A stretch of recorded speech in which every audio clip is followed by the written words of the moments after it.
Welcome back to Dark Domain, where the darkness comes to life through stories that will chill you to the core. Tonight I've got 3 eerie tales lined up for you. A cursed doll that won't let go, an ancient terror buried beneath the ice, and an infestation that's far more sinister than it seems. But before we begin, I've got a challenge for you. If you could leave behind one item that would haunt someone forever, what would it be? Drop your answer in the comments, and while you're here, don't forget to like this video and subscribe to Dark Domain for more terrifying stories. It helps the channel grow, and trust me, you won't want to miss what's coming next. Now, let's get into it.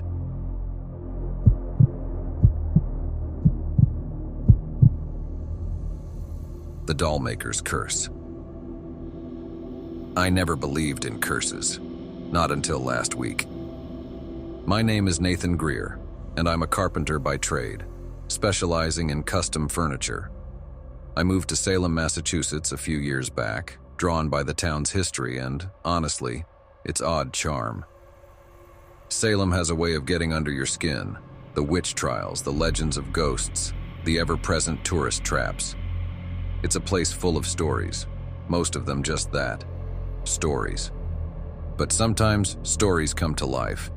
It started with a job offer, like any other. I'd gotten a call from a local historian, Martha Danvers, asking me to come by her house to take a look at some old furniture that needed restoring. Martha had inherited a large estate on the outskirts of town, one of those colonial-era mansions that creaked under the weight of its own history. When I arrived, she greeted me with a nervous smile. She was in her 60s, sharp-eyed and always dressed like she'd just stepped out of the 19th century. She led me inside, and the moment I crossed the threshold, I felt it. Something heavy in the air. Not quite a smell, more like the weight of the house pressing down on me. Martha showed me to a small room at the back of the house, where a large wooden chest sat beneath a dust-covered sheet.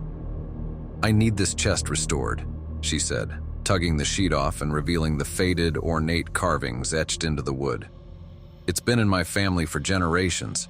It was my great-great-grandfather's. He was a toy maker." I nodded, running my hands over the surface of the chest. It was beautifully crafted, though the wood was weathered and the hinges rusted. "I can have this looking new in a few weeks," I said, mentally calculating the work it would take. Martha hesitated, glancing at the chest like she wasn't sure whether she wanted me to open it. "There's something else I should mention," she said slowly. "There's something inside it." She didn't need to tell me twice. I knelt down and unhooked the rusted latch, the old metal groaning in protest. When I lifted the lid, a puff of stale air hit me, along with a faint, sickly sweet smell, like decaying flowers. Inside the chest was a doll. It was old, really old. The porcelain face was cracked, and the eyes, though glassy, seemed to follow me as I moved. The doll was dressed in a faded, frilly dress, its hands resting gently in its lap. There was something unsettling about the way it sat, too perfect, like it had been carefully placed there. The strangest thing, though, was its size. It wasn't a typical doll for a child. It was almost the size of a toddler. Martha shifted uncomfortably. "That doll belonged to my great-great-grandfather. It's said to be cursed." I laughed, though the sound came out more nervous than I intended. "A cursed doll?" Martha didn't laugh. "People say that everyone who owns it, something bad happens to them."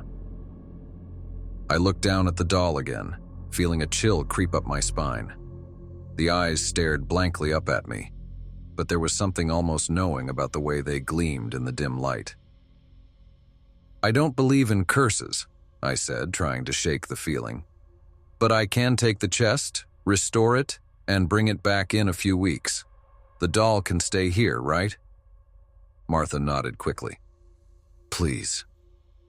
I took the chest back to my workshop and got to work. The restoration wasn't difficult, just time-consuming. I sanded down the rough spots, replaced the rusted hinges, and began working on the carvings. But the entire time I couldn't stop thinking about the doll. I tried to brush it off as superstition, but every night after I left Martha's house I had the same dream. I was in the room with the chest and the doll was sitting on the floor, staring up at me. In the dream, I'd try to turn away, but I couldn't. I was frozen, forced to look at it as its cracked porcelain face smiled, the eyes shining with some dark, unnatural light. And every time, right before I woke up, I heard a whisper. "You can't leave." A week into the restoration, I decided to head back to Martha's to give her an update. When I arrived at the house, something was off. The front door was slightly ajar and the place was silent. Too silent. I called her name, but there was no response. I stepped inside, and that's when I saw the trail of dirt and leaves leading down the hall. The door to the back room, where the chest had been, was open. My stomach dropped. The doll was gone. I searched the house, calling out for Martha, but she was nowhere to be found. The air inside the house felt colder, sharper, like it was closing in on me. I made my way to the back room, and that's when I saw it. The doll was sitting on the floor right in front of the chest in the exact same position as I had seen it in my dreams. The eyes stared up at me, and I swear I could hear something, just at the edge of my hearing, like a faint whisper. "Where's Martha?" I muttered to myself, stepping closer. Then, as if in response, the doll moved. It was just a twitch, barely noticeable. But I saw it. One of the hands shifted, the tiny porcelain fingers curling slightly. I stumbled back, my heart racing. This couldn't be happening. Dolls didn't move on their own. It had to be some trick of the light, my mind playing games with me. But then, from behind me, I heard the whisper again, louder this time. "You can't leave!" I ran out of the house, not stopping until I was outside, gasping for air. I didn't care about the chest anymore. I just needed to get away from that place, away from that thing. I drove home, shaking, trying to convince myself it wasn't real. It was just a doll. But when I got back to my apartment, the air felt wrong. Heavy. I opened the door to my workshop, and there, sitting on the floor in the center of the room, was the doll. The same doll, the one I had just left behind in Martha's house. I froze, the blood draining from my face. This was impossible. I hadn't touched it. I hadn't brought it here. The doll's head slowly turned, its glass eyes locking onto mine, and in the silence of the room I heard it again, the whisper, clear and sharp, cutting through the air like a knife. "You belong to me now."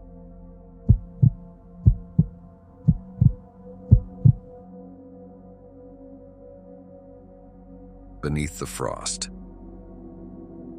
I'd never wanted to take the job in Alaska, but when the money is good and your prospects are slim, you don't have much choice.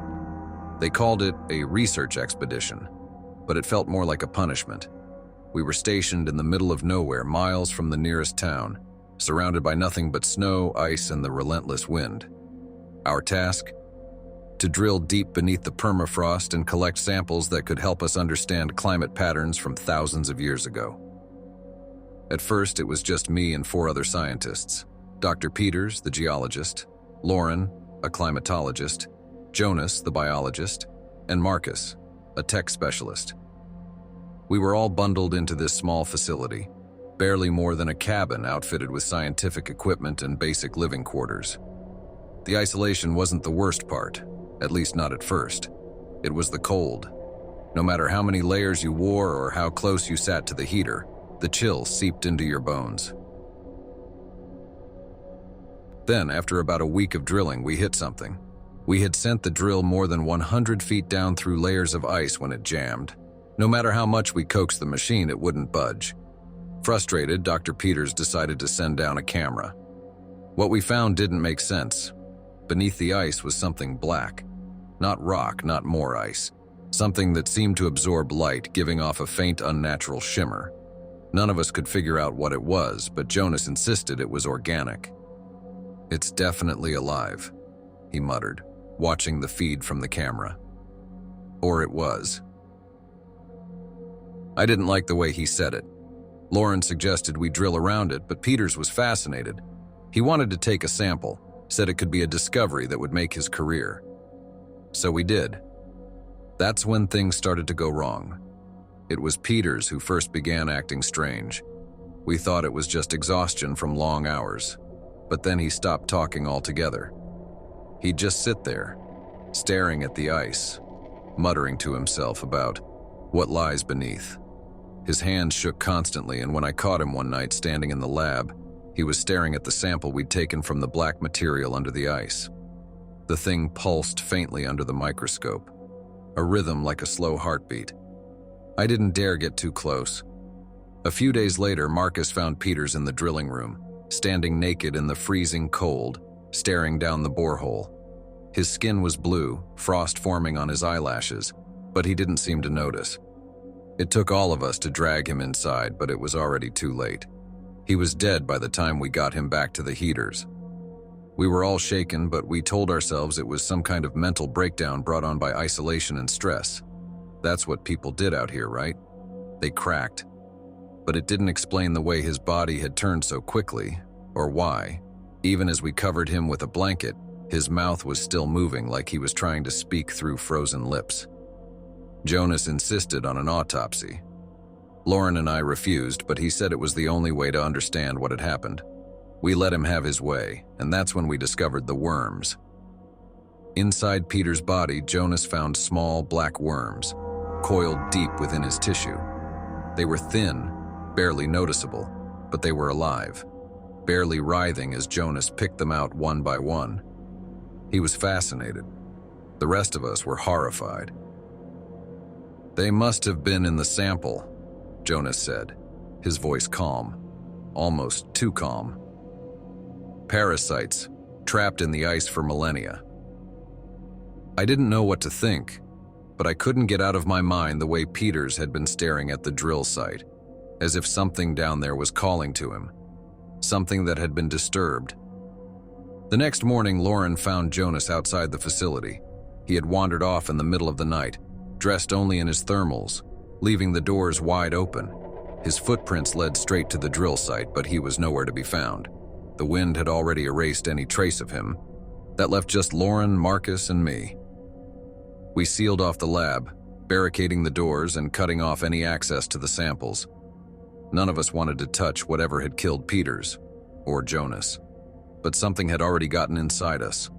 Marcus started complaining of headaches and itching under his skin. I didn't want to admit it, but I was feeling it too. A crawling sensation, like something was just beneath the surface, wriggling through my veins. By that night, Marcus had locked himself in the tech room, refusing to come out. Lauren and I tried to get him to let us in, but he screamed at us to stay away. I don't know how long it was before the screaming stopped. Lauren wanted to get out, but we were trapped. A storm had rolled in, burying the facility under feet of snow, and the radio was dead. We couldn't call for help. The days blurred together after that. Neither of us slept. Every time I closed my eyes, I could feel the worms, feel them burrowing deeper. It was Lauren who finally cracked. She came into the common room with a knife, her eyes wide, her face pale. "It's inside us," she whispered, raising the blade to her arm. "We have to get it out." I tried to stop her, but before I could move, she drove the knife into her forearm, cutting deep. Blood spilled onto the floor, but there, in the midst of it, I saw something else. Something black, squirming, wriggling just beneath her skin. The worms. She screamed, dropping the knife, and I dragged her into the medbay, trying to stop the bleeding, but it was too late. By morning, she was dead. I'm alone now. The storm has finally passed, but the radio is still dead. I know it won't be long before I end up like the others. I can feel it. The worms crawling through my body, taking control, whispering to me in a language I can't understand. I've sealed myself in the lab, away from the rest of the facility. I don't know how much longer I have before it takes me to, but I'm writing this down in case someone finds us. Maybe you can stop it. Maybe you can figure out what this is before it spreads. But whatever you do, don't dig here.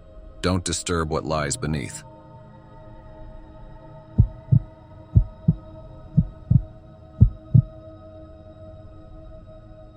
Infestation. It started with a strange smell, something rotten, decaying, hidden somewhere in the walls. I'd noticed it about a week after moving into my new apartment. At first I thought it was just an old building thing, maybe a clogged pipe or some leftover food stuck somewhere in the ventilation system. But it didn't go away. It got worse. The smell wasn't the only thing. I started hearing things too. Soft skittering sounds coming from the kitchen at night. The first few times I dismissed it as the wind rattling the old windows, but then it got louder, much louder. It was like something was moving through the walls, something that scratched and scurried. That's when I saw the first roach. I was making coffee one morning, bleary-eyed and half asleep, when I saw it crawling across the counter. The sight of it jolted me awake, its shiny brown body glistening in the light. I grabbed a napkin, crushed it, and threw it in the trash. Gross, but no big deal. It's just one cockroach, right? I was wrong. The next day, there were more. Dozens, crawling out of the cracks in the walls, emerging from the cupboards, swarming over the countertops. I spent hours that night with a can of bug spray, chasing them down one by one. But no matter how many I killed, more kept coming. It was like the entire building was infested. And they weren't normal cockroaches either. They moved faster, almost deliberately, like they knew I was hunting them. By the third day, the infestation was unbearable. I couldn't cook, I couldn't sleep. The roaches were everywhere. I'd wake up in the middle of the night feeling something crawling across my skin, only to throw back the covers and see them swarming across the bed. No matter how many I killed, it wasn't enough. They just kept coming, pouring out of the walls like a living tide. I called the landlord, but he didn't seem too concerned. "It's an old building," he said over the phone. "These things happen." "They're not normal roaches," I told him, but he just laughed it off. "Call an exterminator," he said, as if that was going to solve the problem. I did call an exterminator. He came the next morning, a big guy with a no-nonsense attitude. He took one look at the place and whistled. "That's a lot of roaches," he muttered, pulling on his gloves. "Never seen them come out in the daylight like this." He sprayed the place down, muttering about nests and chemicals, but even he seemed spooked by the sheer number of bugs crawling out of the cracks. "Should do the trick," he said after a couple of hours, wiping sweat from his brow. "But if they come back, give me a call." I hoped that would be the end of it, but it wasn't. That night, things got worse. I was sitting in the living room, exhausted and on edge, when I heard it again. That skittering sound. Only this time, it wasn't coming from the walls. It was coming from the ceiling. I looked up, my heart pounding. There, just above the light fixture, I could see them. Hundreds of roaches crawling through the cracks in the ceiling, their tiny legs scraping against the plaster. I froze, too terrified to move. Then, slowly, they started to fall. One by one, they dropped from the ceiling like rain, landing on the floor, the furniture, and, oh God, on me. I leapt to my feet, swatting at them, my skin crawling with disgust. I grabbed a broom and started sweeping them off me, smashing them against the floor, but no matter how many I killed, more kept falling. The entire apartment was swarming with them, the air thick with the smell of decay. That's when I noticed something else. Amidst the chaos, I saw one of the roaches, larger than the others, crawl across the floor toward me. It stopped a few feet away, just watching. Its antennae twitched, and for a moment I could have sworn it was looking directly at me, like it was studying me, observing. I stepped back, my breath coming in short, panicked gasps. The roach didn't move, it just sat there, its glossy shell catching the dim light, its eyes, those black, unblinking eyes, fixed on me. I don't know why, but I felt an overwhelming urge to run. I turned and bolted for the door, flinging it open and rushing into the hallway. The cold air hit me like a slap in the face, and I collapsed against the wall, shaking, trying to catch my breath. That's when I heard the voices. They were faint at first, like whispers on the wind, but they grew louder, more distinct. I couldn't make out what they were saying, but the tone was unmistakable. Cold, calculating, inhuman, and they were coming from my apartment. I stood there frozen, my heart hammering in my chest as the skittering sound grew louder. It wasn't just in the walls anymore, it was in the air, in the floor beneath my feet. I could feel it, vibrating through the entire building. The roaches were everywhere. And then the door slammed shut behind me. I don't remember how long I stood in the hallway staring at the door, my mind racing with fear. The voices, the skittering, the smell, they were all inside waiting for me. I didn't dare go back in. I left that night. I didn't take anything with me. I just got in my car and drove as far away from that building as I could. I didn't tell anyone about the roaches or the voices. Who would believe me? But sometimes, late at night when I'm alone in my new apartment, I hear them again. The faint sound of skittering in the walls, the soft whispers just out of earshot. And I know they're still watching, waiting.